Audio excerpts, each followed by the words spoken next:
Period کو، ایک ایسے ڈیوریشن کو جو فکس نہیں ہے، فکس اس سینس میں کہ ہم لوگوں کو اس کی تعین نہیں ہے ہمارے پاس میں، ہم کو معلوم نہیں ہے، اس کا تعلق غیب سے ہے اور اللہ اسے جانتا ہے، متعین ہے، لیکن ہمارے محدود علم کے تعلق سے وہ غیر معلوم نہیں ہے، وہ اللہ کو اس کا علم ہے۔ دیکھیں یہاں پہ میں ایک چیز کی وضاحت کروں گا اس سے پہلے کہ اپنی اس آیت پہ چلیں کہ یہاں ایک نقطہ نوٹ کرنے لائق ہے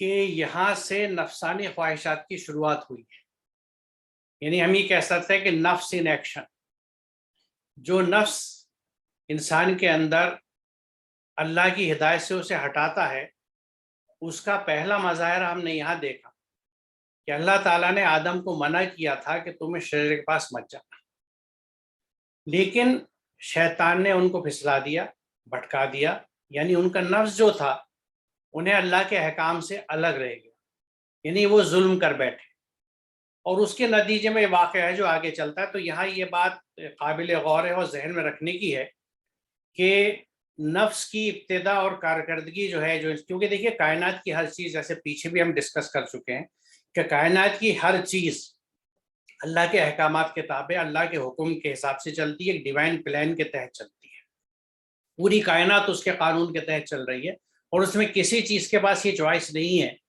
کہ جس ایکشن کا اسے حکم ہے اس کو وہ ڈیفر کر دے، آگے پیچھے کر دے، اسے موڈیفائی کر دے یا اسے چینج کر دے۔ اللہ کا حکم ایز سچ ہے، انسان کو صرف یہ چوائس دی گئی ہے، جس کے پہلا نظارہ ہمیں یہاں دکھتا ہے کہ تمہارے پاس ہدایت ہے۔ ہدایت کیا تھی کہ تمہیں اس درخت کے پاس نہیں جانا، ایک بڑی ہمبل بگننگ ہے، ایک چھوٹی سی مختصر سی ہدایت تھی، لیکن اس ہدایت سے آدم ہٹے اور انہوں نے اس پھل سے کچھ کھا لیا، اس درخت سے کچھ کھا لیا۔ تو یہاں پہ انہوں نے اللہ کے احکام سے روگردانی کری، سرتاب کی، اس سے پیچھے ڈالا، اور نتیجتاً یہ سارا واقعہ آگے چلتا ہے۔ چلے اب آگے۔ آیت نمبر 37 ہے، فَتَلَقَّى آدَمُ مِن رَبِّهِ كَلِمَاتٍ فَتَابَ عَلَيْهِ إِنَّهُ هُوَ التَّوَّابُ الرَّحِيمُ۔ آدم کے پاس اس کے رب کی طرف سے، یعنی اللہ کی طرف سے توبہ کے کچھ کلمات آئے اور اللہ نے اس کی توبہ قبول کر لی، دراصل وہ تو توبہ قبول کرنے والا اور رحیم ہے۔ اس آیت میں ایک خاص چیز کی طرف اشارہ ہے، جیسے اس سے پہلے بات آ چکی ہے کہ آدم کو اللہ تعالیٰ نے اسماء کا علم دیا، علّمَ آدم الاسماء کلھا، اسماء کا علم دیا۔ اب اسی طریقے سے انسان کا مزاج بھی اللہ نے بنایا ہے، جس کا ایک مظاہرہ پہلے شروع میں ہو گیا کہ شجرہ کے پاس نہیں جانا تھا، وہاں پہ پہنچ گئے۔ اب اس کے بعد میں یہ غلطی پہلی تھی، اس غلطی سے نکلنے اور اس کی توبہ کا طریقہ کیا ہوگا، اس کے لیے بھی اللہ نے ایک طریقہ سکھا دیا، کچھ کلمات دے دیے، اور اس کے مطابق انہوں نے توبہ کی، اور بہرحال اللہ تو توبہ قبول کرنے والا اور رحیم ہے۔ دیکھیے یہاں یہ قرآن کریم میں پہلا قصہ ایک ہے ابلیس اور آدم کا، جس کا ذکر آتا ہے۔ آگے قرآن میں بہت سے واقعات اور قصے بیان کیے جاتے ہیں۔ اس میں ہمیں ذہن میں یہ رکھنا چاہیے کہ کوئی بھی چیز قرآن میں بیان کس نے کی گئی ہے۔ یہ میں اس لیے کہہ رہا ہوں کہ میں نے اپنے مطالعے کے دوران ایک طالب علم کے طور کے قرآن کے یہ دیکھا ہے کہ بہت سے لوگ اس جستجو و تلاش میں لگ جاتے ہیں کہ آدم نے کیا کہا تھا، یعنی وہ کلمات کیا تھے، آدم نے کیا کھایا تھا، کوئی کہتا ہے اناج تھا، کوئی کہتا ہے سیب تھا، کوئی کہتا ہے انجیر تھی، شیطان نے پھسلایا کس طرح، اس کے لیے بہت سارے ہمارے ہاں قصے ہیں۔ تو یہ سب کچھ چیزیں وہ ہیں جن کا قرآن سے تعلق نہیں ہے۔ یہ بہت اہم نقطہ ہے جو ہمیں ذہن میں رکھنا چاہیے، کیونکہ اس میں بہت سے فولکلور جس کو کہتے ہیں، روایتی قصے کہانی بھی آ جاتے ہیں، جس میں دیگر مذاہب کی بھی قصے کہانی آ جاتے ہیں۔ میں بطور ایک طالب علم کا ایسا محسوس کرتا ہوں کہ ہمیں کبھی بھی اس چیز کو ذہن سے نہیں ہٹانا چاہیے کہ قرآن میں جو چیز بھی بیان ہوئی ہے وہ ہماری ہدایت کے لیے ہوئی ہے۔ ہمیں یہ دیکھنا چاہیے کہ جو چیز بیان کی جا رہی ہے اس میں ہدایت کیا ہے۔ جیسے یہاں پہ یہ نقطہ سامنے آتا ہے کہ کس طرح اللہ کا حکم ہونے کے باوجود آدم نے غلطی کری، اور اس کے بعد انہوں نے توبہ کری، لیکن اس کے نتیجے میں کانزیکوینٹ ٹو دیٹ اللہ تعالیٰ نے ان کو زمین پہ روانہ کر دیا، جس کا ذکر ہے۔ تو یہ جو قصہ ہے شیطان کا اور آدم کا، اس کو کچھ اور وضاحت کے ساتھ قرآن میں آج بھی بیان کیا گیا ہے، اور ان کو جیسے جیسے آگے آئے گا ہم بیان کریں گے، لیکن یہاں کچھ چیزیں جنت کے تعلق سے اور آدم کے تعلق سے اور ہمارے آج کے کنٹیکسٹ میں جو ضروری ہیں ان کو میں اسکرین شیئرنگ کے ساتھ کچھ یہاں آپ کے ساتھ شیئر کروں گا۔ دیکھیے، یہ شیطان کے تعلق سے کئی جگہ پہ جو ہمیں ذکر ملتا ہے قرآن کریم میں، اس میں نے یہاں پہ یہ آیت چنی ہے کہ پھر ہم نے کہا ہے آدم، یہ بلا شبہ تمہارا اور تمہاری بیوی کا دشمن ہے، یعنی تمہاری زوجہ کا۔ کون دشمن ہے؟ شیطان۔ تو کہیں وہ تم دونوں کو جنت سے نکلوا نہ دے، پھر تم محروم ہو کر رہ جاؤ گے۔ محروم کس چیز سے؟ جو چیزیں جنت کی تھی، جس کا بھی آپ نے طارق صاحب ذکر کیا۔ یہاں تمہارے لیے یہ ہے، اب دیکھیے کیا کیا چیزیں اہم ہیں جو جنت کے معاشرے میں موجود تھیں، کہ تم نہ بھوکے رہو گے اور نہ تم ننگے ہوگے، اور تم یہاں نہ پیاسے ہوگے نہ تم کو دھوپ لگے گی، یعنی بھوک نہیں ہوگی، پیاس نہیں ہوگی، دھوپ نہیں لگے گی، اور تم ننگے نہیں ہوگے، برہنہ نہیں ہوگی۔ You will not be naked, تمہارے پاس لباس ہوں گے۔ یہ جنت کی نعمتوں میں سے نعمت ہے جس کا اللہ نے ذکر کیا ہے۔ اس کے بعد یہاں 120 اور 21 میں ذکر ہے کہ پھر شیطان نے ان کو بہکایا۔ یہ وہی واقعہ ہے، دوسرے انداز سے بیان کیا جا رہا ہے۔ اور دیکھیے، یہ قرآن کا انداز ہے جس کو قرآن تصریف آیات کہتا ہے، کہ ایک ہی بات کو مختلف آیات میں مختلف انداز سے مختلف پیرائے میں بیان کیا جاتا ہے۔ اور اس طرح سے اگر اب ان تمام آیات کو اکٹھا کر لیں جن پیراؤں میں اور جہاں جہاں ذکر آیا، تو ایک پوری تصویر آپ کے سامنے صاف ہو جاتی ہے، اور اسی کو قرآن اپنے آپ تفسیر بیان کرنے والا کہتا ہے۔ یعنی قرآن اس انداز پہ بتاتا ہے کہ اس انداز سے اس کی احسن تفسیر ہم خود لے کے آتے ہیں۔ یعنی جس طرح قرآن کو پڑھانے کی ذمہ داری اللہ کی، علم القرآن، اس طرح اس کی احسن تفسیر بھی قرآن خود لے کے آیا ہے جو قرآن کہتا ہے، اور اس کا طریقہ جو ہے کوئی تصریف آیات ہے کہ مختلف جگہوں پہ ایک ہی چیز کا ذکر ہوتا ہے، لیکن مختلف پیرائے میں مختلف انداز سے اور مختلف انداز سے سمجھایا جاتا ہے۔ تو پھر شیطان نے ان کو بہکایا، اس نے کہا کیا میں تم کو ہمیشگی کا درخت بتاؤں، یعنی جس سے تم ہمیشہ زندہ رہ سکو گے، اور ایسی بادشاہی جس میں کبھی کمزوری نہ آئے۔ یعنی دیکھیے، یہ وہ دو لالچ ہیں جو انسان کو بہت ہوتے ہیں۔ ہر انسان یہ چاہتا ہے کہ وہ زیادہ سے زیادہ عمر اور وقت تک صحت مند رہے، نوجوان دکھے، اور اس کے لیے وہ کوششیں بھی کرتا ہے، اور ساتھ ہی یہ کہ اس کو جو بھی حکمرانی، حکومت یا پاور ملی ہے وہ کبھی کمزور نہ پڑے اور ہمیشہ رہے۔ یعنی اپنی طاقت، اپنی جوانی، اپنی مال و دولت کو ہمیشہ چاہتا ہے، یہی اس کی کمزوری تھی، اور شیطان نے اس کو ان کی طرف ورغلایا۔ بس ان دونوں نے اس درخت کا کچھ کھا لیا تو ان دونوں کے صدر ایک دوسرے کے سامنے کھل گئے۔ یعنی جو ایک نعمت تھی جنت کی کہ وہ ننگے نہیں تھے، نیکڈ نہیں تھے، تو اس حرکت کی وجہ سے، اس ظلم کی وجہ سے ان کی شرمگاہیں ایک دوسرے کے سامنے کھل گئیں۔ یعنی وہ ایک دوسرے کو اریاں، برہنہ، ننگا دیکھنے لگے، یعنی they were visible as naked to one another۔ اور اس میں دیکھیے فطری طور سے چونکہ انسان کے اندر شرم ہے، جو اس بات سے ثابت یہاں پہ ہو رہی ہے کہ اور دونوں اپنے آپ کو جنت کے پتوں سے ڈھانکنے لگے۔ یعنی اگر وہ برہنہ ہوئے تو انہیں فوراً یہ احساس ہوا کہ یہ کیا ہو گیا، اور یکلخت انہوں نے درخت کے پتے جو تھے ان سے اپنے آپ کو ڈھاکا، اور آدم نے اپنے رب کے حکم کی خلاف ورزی کی تو بھٹک گئے۔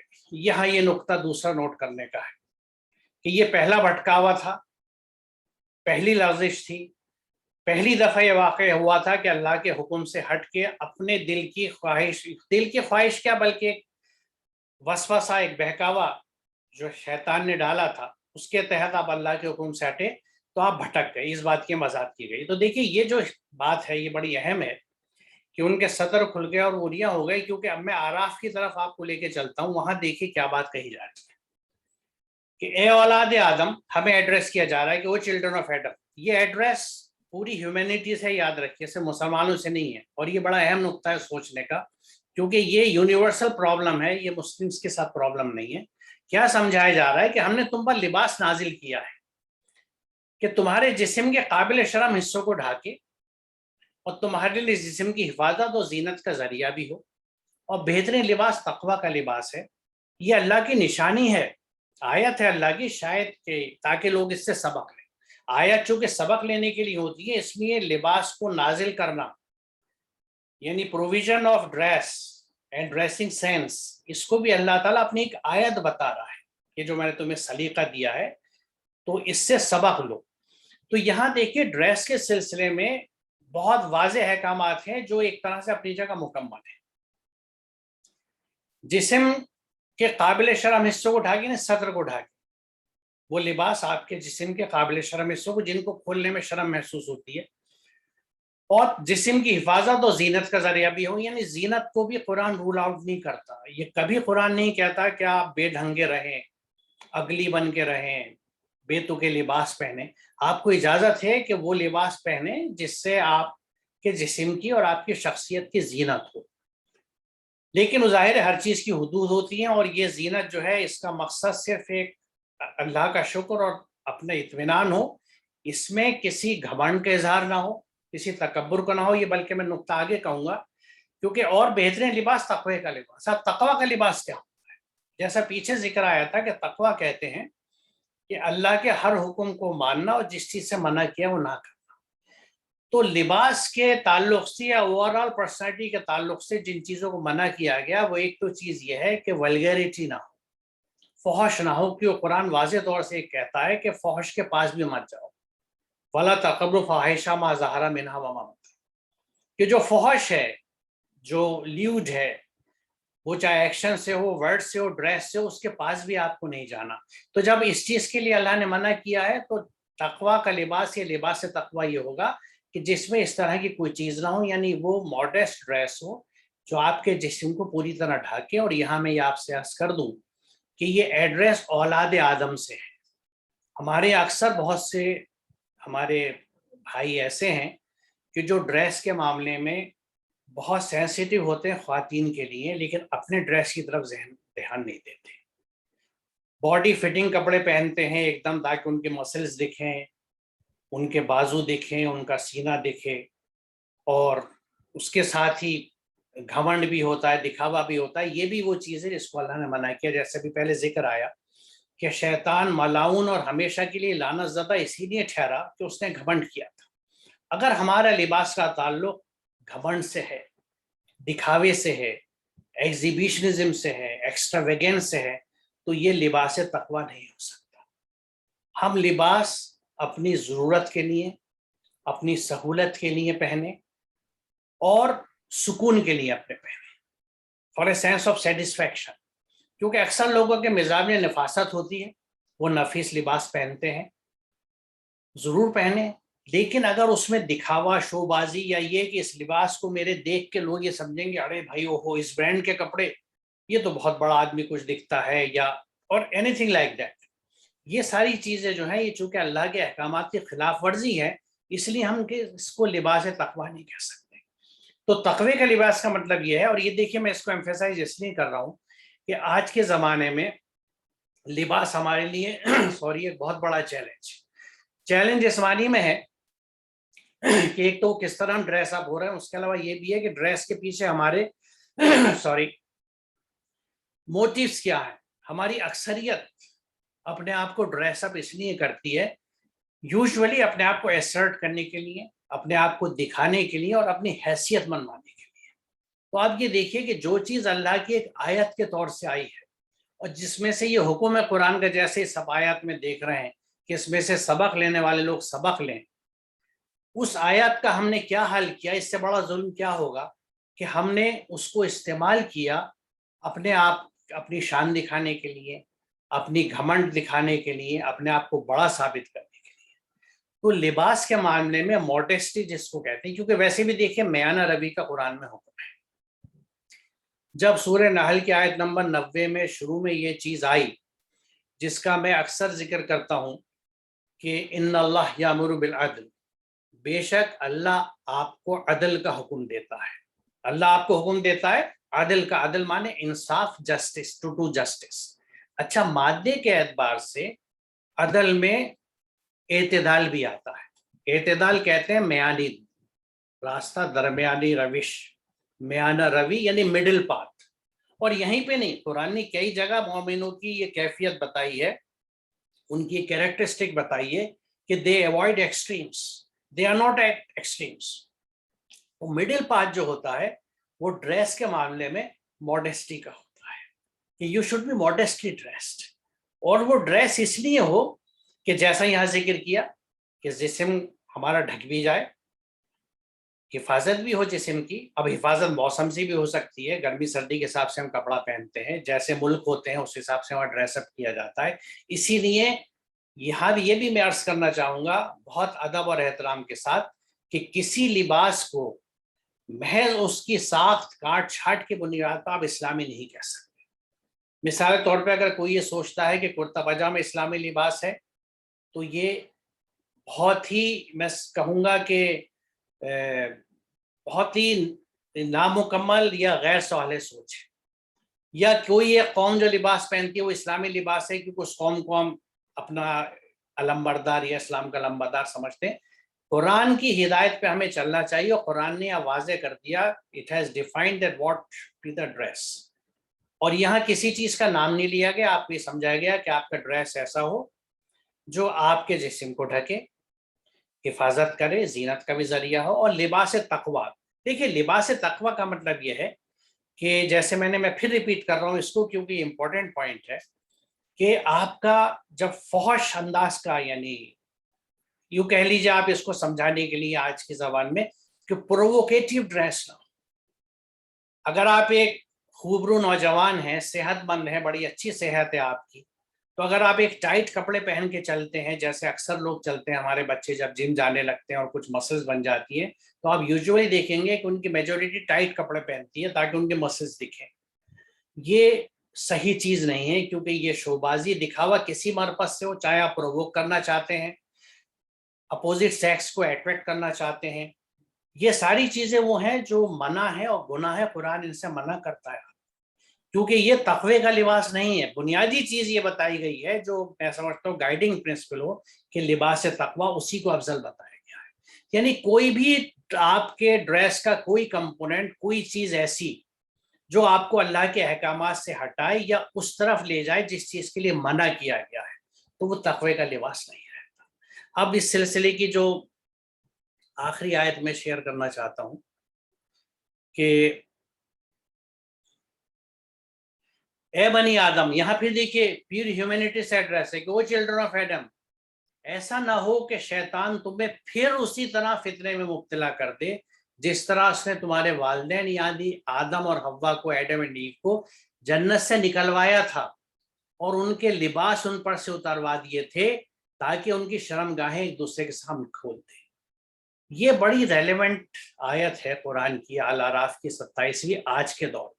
کیونکہ دیکھیے ایک دفعہ آدم نے غلطی کری تھی، ان کے سطر کھل گئے تھے تو انہیں جنت سے اتار دیا گیا زمین پہ کہ اپنی اس غلطی کی وجہ سے جو تم نے اپنے سیلف کو، اپنے نفس کو، اپنے انر سیلف کو پولیوٹ کر لیا ہے، یہ دنیا جہاں یقیناً ایک مدت کے لیے جیسا پچھلی آیت میں ذکر تھا آپ کے لیے ٹھہرنے کا انتظام ہے اور وہ تمام ضروری چیزیں ہیں جو آپ کو ضرورت ہوں گی، لیکن یہاں آپ کو در حقیقت کرنا کیا ہے کہ اپنے نفس کو پیوریفائی کرنا ہے.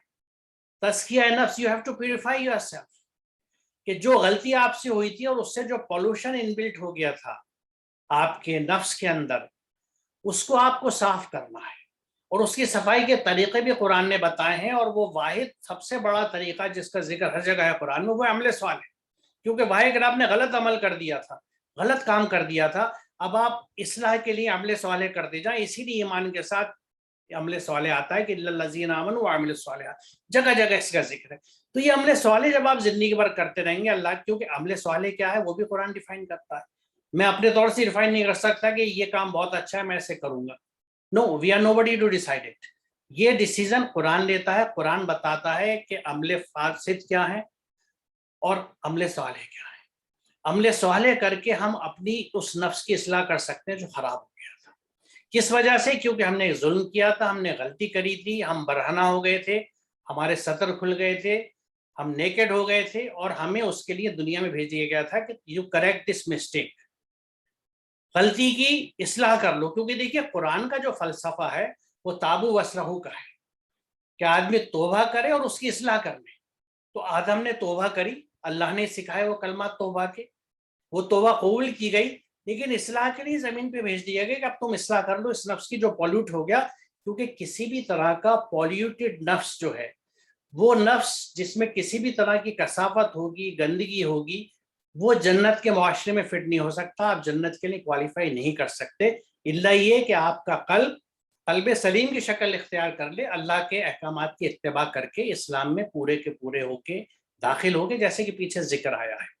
تو یہاں یہ بڑی اہم وارننگ ہے کہ دیکھو پھر اس طرح سے شیطان تمہارے کپڑے نہ اتروا دے، جس طرح تمہارے والدین کی نہیں ایڈم اینڈ ایو کے وہاں اتروا دیے تھے تو تمہیں زمین پہ پھینکا گیا تھا، اور یہاں پہ بھی تم نے کپڑے اتار دیے، ایک دوسرے کے سامنے برہنہ ہو گئے، ننگے ہو گئے اور ریانیت پھیلا دی.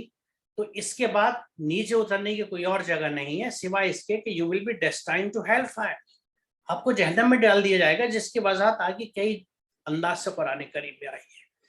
تو یہ اس لیے بہت اہم چیز ہے کہ بدقسمتی سے آج ماڈسٹ ڈریس کو انفارچونیٹلی بیکورڈنیس کی نشانی سمجھا جاتا ہے، اور جو لباس جتنا مختصر ہوتا ہے، جتنا ریویلنگ ہوتا ہے، اس کو پہننے والا اتنا ہی انلائٹڈ، لبرل اور ماڈرن سمجھا جاتا ہے. تو یہاں ہمیں خیال رکھنا چاہیے کہ ایک جگہ آدم سے غلطی ہوئی تھی تو سطر کھل گئے تھے. یہاں ہم سے کیا غلطی ہوتی ہے کہ ہمیں یہ لگتا ہے کہ یہ ان تھنگ ہے، this is trendy and you know if I don't do it what people will say. ہمیں فکر یہ ہوتی ہے کہ میرا سماج کیا کہے گا، لوگ کیا کہیں گے، آس پڑوس والے کیا کہیں گے، اگر میں اس طرح سے ڈریس اپ اپنا نہیں کرتا تو لوگ کیا کہیں گے، مجھے یہ فکر ہوتی ہے. میں یہ نہیں سوچتا کہ میرے رب کا کیا حکم ہے. تو یہ میں نے اس لیے وضاحت کری یہاں پہ کہ یہ آیت اس لیے بہت اہم ہے کہ یہ بالکل پچھلے کنٹیکسٹ کو ذکر کرتے ہوئے یہ دونوں تانے بانے ملاتی ہے کہ ایک دفعہ سطر کھلا تھا غلطی سے تو پوری انسانیت کو زمین پہ بھیج دیا گیا تھا، اسی لیے ان دونوں آیتوں میں انسانیت کو ایڈریس کیا گیا ہے، مسلمانوں کو نہیں کیا گیا. او چلڈرن آف ایڈم، تمام، کیونکہ پوری آدم کی اولاد تھی جو جنت سے جنت بدر کی گئی تھی، they were expelled from، کیونکہ اس معاشرے میں، اس کلچر میں اس طرح کے پولوشنس نہیں تھے، ان کو زمین پہ بھیج دیا گیا. اور اس کی آگے یہی سورہ بقرہ میں ہم دیکھیں گے جو اس کا ذکر آئے گا کہ کس طرح سے ہدایت اللہ بھیجے گا، اور جو لوگ اس کو فالو کریں گے وہی کامیاب ہوں گے. تو یہاں یہ موقع ہمیں دیا گیا ہے اپنی اس غلطی کو سدھارنے کا. لیکن اگر اس غلطی کو ہم پھر ریپیٹ کرتے ہیں تو یہ آیت کیٹیگریکلی یہ بتا رہی ہے کہ اگر تم اسے ریپیٹ کرو گے تو دیکھو پھر تم شیطان کے بہکاوے میں آ جاؤ گے، اس سے تمہیں بچنا بہت ضروری ہے. اور اسی کو میں نے اس آخری سلائیڈ میں دکھایا ہے کہ قیامت کے دن کا ذکر ہے کہ جب فیصلہ چکا دیا جائے گا تو شیطان کہے گا حقیقت یہ ہے کہ اللہ نے جو وعدے تم سے کیے تھے وہ سب سچے تھے، اور میں نے جتنے وعدے کیے ان میں سے کوئی بھی پورا نہیں کیا، میرا تم پر کوئی زور تو تھا نہیں، میں نے اس کے سوا کچھ نہیں کیا کہ اپنے راستے کی طرف تم کو دعوت دی اور تم نے میری دعوت پر لبیک کہا. اب مجھے ملامت نہ کرو، اپنے ہی کو ملامت کرو، کیونکہ یہ وہ منظر ہے جہاں لوگ جو ہیں وہ بلبلا کے چیخ کے یہ کہہ رہے ہوں گے کہ شیطان نے ہمیں ورغلا دیا تھا، اس کو دوہری سزا ملے and so and so forth. تو وہ شیطان یہ کہے گا کہ میں نے، اور حقیقت یہ ہے کہ ہم میں سے کسی کو بھی شیطان ہاتھ پکڑ کے تو یہ نہیں کہتا نا کہ یہ ڈریس پہن لو، یہ کھا لو، یہ پی لو، یہ کہہ دو، اس کی غیبت کر دو، اس کو برا کہہ دو. کرتا تو میں ہی ہوں نا. I am the person with all my senses and I am responsible for whatever I do and whatever I speak. جو کچھ میں بولتا ہوں اس کا ذمہ دار میں ہوں. میں یہ کہتا ہوں ارے بھائی شیطان نے ورغلا دیا مجھے اور میں تو ایسا کہنا نہیں چاہتا تھا، تو ٹھیک ہے بھائی شیطان ورغلا رہا تھا تو آپ کے پاس اللہ کی ہدایت بھی تو تھی اور وہ عقل بھی تھی اور وحی کا علم بھی تھا جس میں اس نے کہا ہے کہ آپ کو زبان سے برا نہیں نکالنا. اگر ایک آدمی آپ کو ورغلا رہا ہے، پرووک کرنا ہے، تو کیوں آپ قرآن کے پیغام کو بھول گئے جس میں کہا جاتا ہے کہ آپ کو برائی کے بدلے میں برائی نہیں کرنی، کوئی آپ سے کیسے بھی برا کہے آپ کو اچھا بولنا ہے. آپ نے اپنے آپ کو ریسٹرین کیوں نہیں کیا، آپ نے شیطان کو کیوں نہیں روکا. اب میں یہ کہوں کہ مجھے تو یہ پتہ ہی نہیں تھا قرآن میں کیا لکھا ہوا ہے، کیونکہ میں نے قرآن کو سمجھ کے ہی نہیں پڑھا، اور وہ اصل اسٹوری ہے ہماری۔ اس لیے ہم جو سوسائٹی میں چلتا ہے کہ ایگریشن اور ایسرشن سب سے اچھی چیز ہے، کوئی ذرا سا کہے تو اس سے زیادہ زور سے اس کو جواب دو، بلکہ ہو سکے تو تھپڑ بھی مار دو، کیونکہ ایگریشن جو ہے offence is the best defence, پلٹ کے ایک دم پہلا وار ایسا کرو کہ آدمی ڈر جائے۔ یہ چیزیں ہمیں سماج میں صدیوں سے چلی آ رہی ہے، یہ اینٹی قرآنک ہے، قرآن کے خلاف ہے۔ اسی لیے کیونکہ قرآن کے پیغامات پہ آپ چلتے ہیں تو امن پھیلتا ہے، اور قرآن کی ہدایت سے ہٹتے ہیں تو بدامنی پھیلتی ہے، فساد پھیلتا ہے، ہر طرح کی خرابیاں پیدا ہوتی ہیں۔